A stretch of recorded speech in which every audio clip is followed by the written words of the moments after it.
Assalamualaikum warahmatullahi wabarakatuh. Nah, sebelum materi kami mulai, kami akan memperkenalkan diri kami dahulu.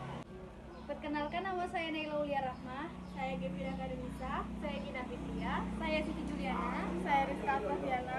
Saya Tasya Nabila. Di sini kami akan membuat video pembelajaran tentang sejarah Indonesia. Kami akan menjelaskan masa penjajahan Jepang. Selamat menyaksikan. Berikut saya akan menjelaskan tentang masa penjajahan Jepang di Indonesia. Pada tahun 1942, Jepang melakukan penaklukan terhadap Asia Tenggara. Memasuki Nusantara, Jepang memberikan bantuan kepada penduduk, yaitu faksi Sumatera, untuk melakukan revolusi dan serangan kepada pemerintah kolonial Belanda. Belanda yang sebelumnya sudah diduduki oleh Nazi Jerman pada awal Perang Dunia Kedua, akhirnya kalah dan memutuskan untuk menyerah. Dengan demikian, pada tahun inilah Jepang mulai melakukan penjajahan di Indonesia. 3,5 tahun berikutnya, penjajahan Jepang berakhir, tepatnya pada tanggal 17 Agustus 1945, yaitu hari dibacakan proklamasi kemerdekaan Indonesia oleh Soekarno dan Muhammad Hatta atas nama bangsa Indonesia.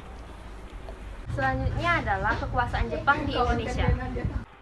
Secara resmi Jepang telah menguasai Indonesia sejak 8 Maret 1942 ketika Panglima tertinggi pemerintah Hindia Belanda menyerah tanpa syarat di Kalijati, Bandung.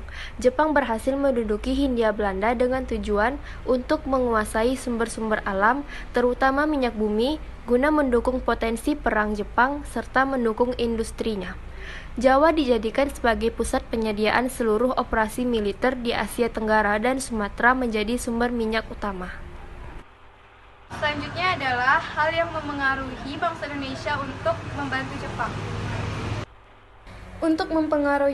Selanjutnya adalah hal yang memengaruhi bangsa Indonesia untuk membantu Jepang.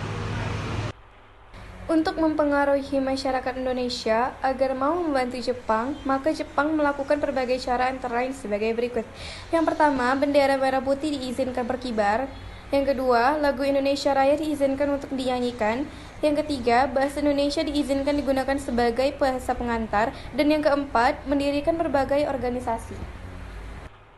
Selanjutnya saya akan membahas tentang pada awal pergerakannya. Pada awal pergerakannya, pemerintah militer Jepang bersikap baik terhadap bangsa Indonesia dengan mengaku sebagai saudara tua bangsa Indonesia. Tetapi pada akhirnya, sikap baik itu berubah setelah sekian waktu Jepang menduduki Indonesia. Apa yang ditetapkan pemerintah Jepang seolah mendukung kemerdekaan Indonesia. Padahal sebenarnya Jepang berlaku demikian demi kepentingan pemerintahannya yang pada saat itu sedang menghadapi perang.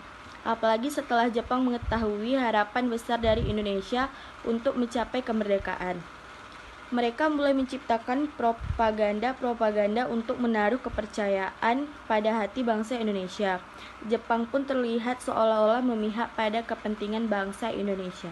Selanjutnya, Jepang juga membentuk organisasi yang akan memperkuat keyakinan Indonesia.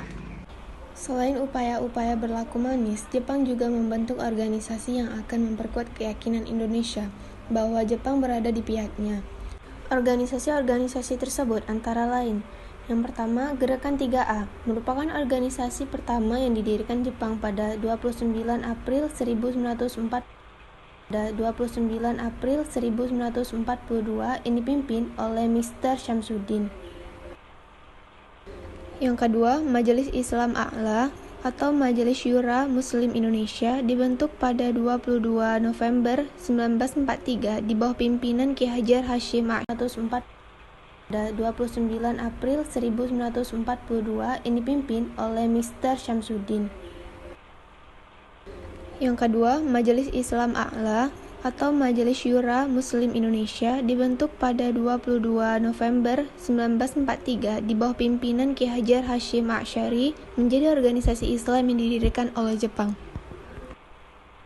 Yang ketiga, Putera atau Pusat Tenaga Rakyat didirikan pada 1 Maret 1942. Organisasi ini dipimpin oleh 4 serangkai, yaitu Insinyur Soekarno, Dr. Andes Muhammad Hatta, Ki Hajar Dewantara, dan Ki Hajar Mansur.